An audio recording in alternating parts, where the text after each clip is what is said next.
हमारे साथ इस समय बातचीत करने के लिए जुड़ चुके हैं भारतीय जनता पार्टी के वरिष्ठ नेता और जम्मू कश्मीर के पूर्व उप मुख्यमंत्री कविंदर गुप्ता। कविंदर गुप्ता जी, सबसे पहले आज तक से बातचीत करने के लिए बहुत बहुत धन्यवाद।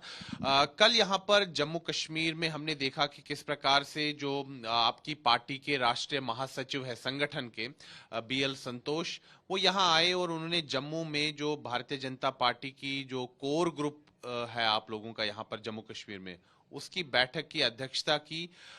अब ये बात सामने आ रही है कि उन्होंने कहीं ना कहीं आपको संदेश दिया है कि विधानसभा के चुनाव जल्दी हो सकते हैं, तैयार रहिए। मुझे बताइए कि आखिरकार इस बैठक में हुआ क्या और उन्होंने क्या कहा।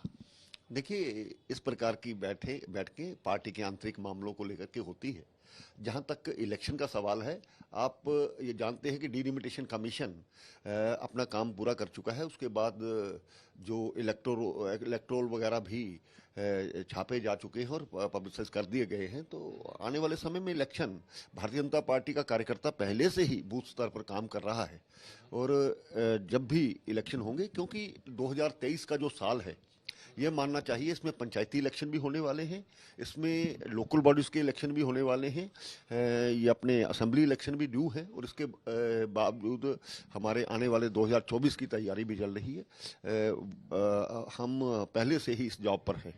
नहीं, संदेश क्या उन्होंने दिया? क्या उन्होंने पार्टी को ये बात कही, जो कोर ग्रुप है जम्मू कश्मीर भारतीय जनता पार्टी का, क्या बीएल संतोष ने आप लोगों को कहा कि चुनाव अगले कुछ महीने में हो सकते हैं और तैयार रहिए? क्या ऐसी बात कही उन्होंने? देखिए, जो इलेक्शन करवाना तो इलेक्शन कमीशन का प्रेरोगेटिव रहता है।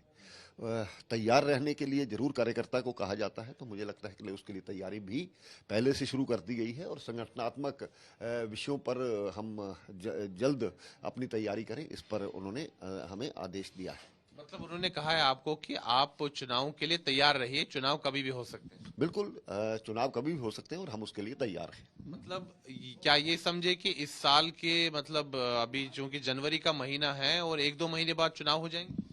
देखिए, ये तो नहीं कहा जा सकता 2 महीने बाद होंगे या 3 महीने बाद होंगे, लेकिन इलेक्शन होने हैं, यह तय है।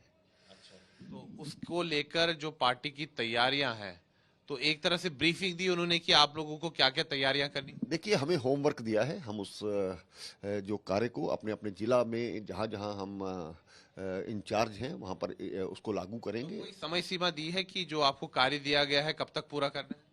देखिए, अभी हमें जनवरी, फरवरी और मार्च, अप्रैल तक होमवर्क मिला है। उसके बाद क्या होगा, मुझे मतलब लगता है। मतलब जो तैयारियां हैं वो अप्रैल तक पूरी होनी चाहिए बिल्कुल, जो काम दिया गया है, टाइम बाउंड होता है और टाइम उस पर पूरा करेंगे। और उसके बाद कभी भी चुनाव हो सकते हैं। बिल्कुल, इलेक्शन की उम्मीद करनी चाहिए, क्योंकि लोकतांत्रिक सरकार तो जम्मू कश्मीर में बनेगी ही। ठीक है। अच्छा कविंद्र गुप्ता जी, मुझे एक चीज और बताइए कि इस जो बैठक हुई थी आपकी पार्टी की कल, जो क्लोज डोर मीटिंग थी कल, जिसमें आपके बड़े वरिष्ठ नेता थे, कोर ग्रुप के सदस्य थे, जिनमें आप भी शामिल हैं, तो जो यहाँ पर जो जम्मू कश्मीर में इस समय ज्वलंत विषय हैं, क्या उनको लेकर आपने अपनी चिंता बीएल संतोष को उनके सामने जताई? जिस प्रकार से गृह मंत्री अमित शाह के सामने आप जो है आपने कई बातें रखी कुछ दिन पहले दिल्ली में जो बैठक हुई थी, क्या बीएल संतोष के सामने भी वो बातें रखी गई? देखिए, बीएल संतोष जी हमारे संगठन मंत्री हैं। और उसमें उस बैठक में केवल संगठन की बात हुई, और संगठन के अलावा कोई बात नहीं। तो उन्होंने उनको मतलब जब ये बैठक हुई, आप लोगों ने उनसे कहा कि यहाँ पर कुछ विषय हैं जिसको लेकर लोग नाराज हैं और उन विषयों पर जल्द से जल्द फैसले लिए जाने चाहिए? देखिए, ये वो सिर्फ संगठन की बात उन्होंने की, इसके अलावा कुछ नहीं था। राजनीतिक विषयों को लेकर के पहले से ही चर्चा हो जाती है, तो अध्यक्ष जी द्वारा उनको बताया जा सकता है। मुझे लगता है कि एक साधन, एक सिस्टम जो है, उसी के तहत काम किया अच्छा गया। कविंद्र गुप्ता जी, देश के गृह मंत्री अमित शाह जी जो बात आ रही है सामने की जम्मू कश्मीर का दौरा कर सकते हैं, क्या आप इसकी पुष्टि कर रहे हैं कि कल वो यहाँ पहुंच रहे हैं जम्मू? देखिए, जो आधिकारिक तौर पर बताया गया था, उसमें मुझे लगता है कि वो जल्द यहाँ पर आ रहे हैं। और राजौरी को लेकर के, दूसरे लेकर को, जो एक गृह मंत्री का रूटीन का दौरा रहता है, वो होगा। मतलब वो यहाँ की सुरक्षा की स्थिति का जायजा लेंगे? बिल्कुल, क्योंकि इस पर जो पिछले दिनों घटनाएं हुई, स्वाभाविक बात है कि उसके लिए आगे से जो रणनीति होती है, वो माननीय गृह मंत्री जो ये तय करते हैं, तो उसी कारण से वो उनका यहाँ पर आगमन हो रहा है। क्या चुनाव से भी हम जो उनका दौरा है उसको जोड़ सकते हैं कि चुनावों को लेकर भी वो यहाँ पर समीक्षा करेंगे कि क्या सुरक्षा की स्थिति उस तरह की है कि यहाँ पर चुनाव करवाए जा सके? देखिए, इसके बारे में मैं कुछ नहीं कह सकता हूँ, ये वही देखते हैं, ऊपर के जो अधिकारी हैं, ये उनका मामला है, इस पर टिप्पणी नहीं करनी चाहिए। अच्छा, कविंद्र गुप्ता जी, एक आखिरी सवाल, जो जम्मू कश्मीर के पूर्व मुख्यमंत्री हैं उमर अब्दुल्ला साहब, जो कि नेशनल कॉन्फ्रेंस के उपाध्यक्ष भी हैं, उन्होंने कहा है कि वो भीख नहीं मांगेंगे चुनावों के लिए, और उन्होंने कहीं ना कहीं ये नाराजगी जताई कि यहाँ पर चुनाव नहीं हो रहे हैं, काफी समय से लंबित हैं, चुनाव नहीं हो रहे विधानसभा के। उन्होंने कहा कि वो भीख नहीं मांगेंगे केंद्र से। देखिए, एक सिस्टम था डिलिमिटेशन के बाद, जिन विषयों को लेकर के वो सारा सिस्टम अपने टाइम बाउंड पूरा हुआ, कोरोना के कारण से कुछ देरी हुई। उम्मीद करनी चाहिए कि जल्द इलेक्शन होंगे, इसमें भीख मांगने वाली बात नहीं। राजनीतिक पार्टी होने के नाते जब भी इलेक्शन डिक्लेयर होते हैं तो हर पार्टी उसमें जाती है। तो नेशनल कॉन्फ्रेंस में भी उनके पिताजी अलग बात करते हैं, वो अलग बात करते हैं। अब ये तो उनका तय करना है कि वो इलेक्शन लड़ेंगे या नहीं करेंगे।